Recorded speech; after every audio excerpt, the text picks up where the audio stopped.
Hey guys, it's Wilson here, and today I want to talk to you about low-calorie diets that we see an awful lot of these days in the media, on Facebook, from your friends who are all of a sudden losing weight and then 4 weeks later they've put it back on.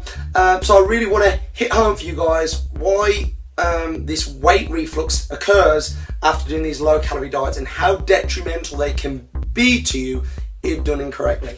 Now, of course, we need to achieve a calorie deficit to lose weight, and we do this through training, and we do this from eating fewer calories but eating more quality nutrition at the same time. And at the end of the day, guys, it really comes down to common sense.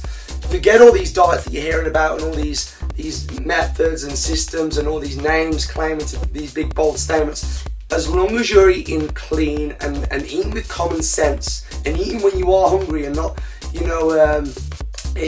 following some rigid plan of what to eat, when to eat, etc., then we are going to achieve, long-lasting change. I'm not saying none of that works. It does, and it's very good for initial change. But we want to learn how to eat. We have to approach it a little bit differently. What I want you guys to understand today is the effects of low-calorie eating long-term. So I've got a graph here, and I've got 4 weeks. Let's put that one. 4 weeks right here. Pen's run out. 4 weeks, 8 weeks, and 12 weeks. Now I want you to consider something called your BMR, your basal metabolic rate.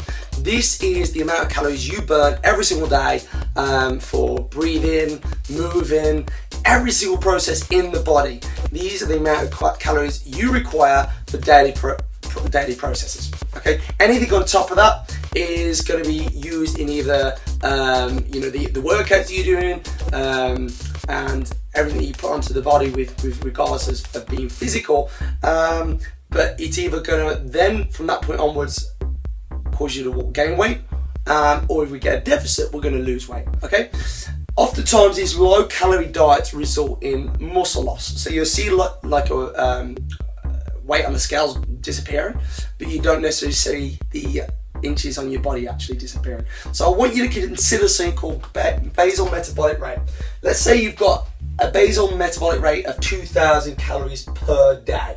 If you cut your calories by, let's say, 1,000 calories, so you've dropped your diet down to 1,000 calories per day, your previous metabolism, which was at 2,000 calories per day, is also going to lower down to 1,000 calories per day. Your BMR becomes weaker, poorer. It's not as efficient as it was. So what happens, although initially cutting these calories as the weeks move on will be great, we'll be losing weight. Over time, when this BMR, your metabolism, catches up and realizes actually I've got to lower my metabolism down to match what's happening with my diet, which is a diet more than likely not going to be sustainable by most people, then your metabolism meets suit.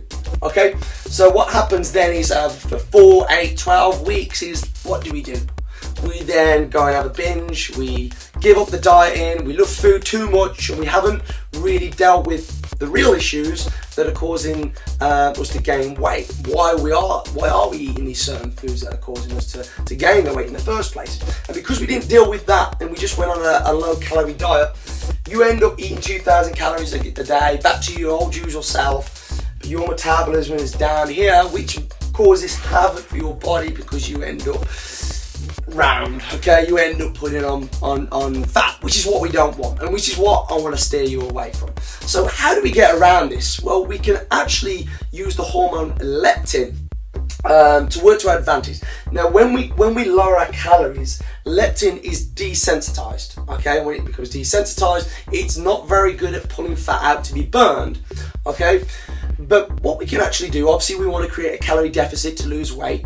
What we can actually do is during around about this 4th, 8th week is actually then include something we call a cheat meal. This is going to be a higher calorie meal once per week where we're actually going to increase the calories, so it tricks your body into increasing a lot more leptin into the body to improve the quality of the leptin to then pull out more fat when we are cutting back to our lower calorie.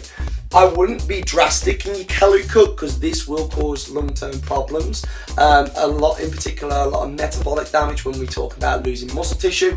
I would start to cut calories by about 300 calories per day. But to be honest with you guys, it's a lot more simpler than that. Use common sense with your dieting. Eat when you are hungry, but eat clean.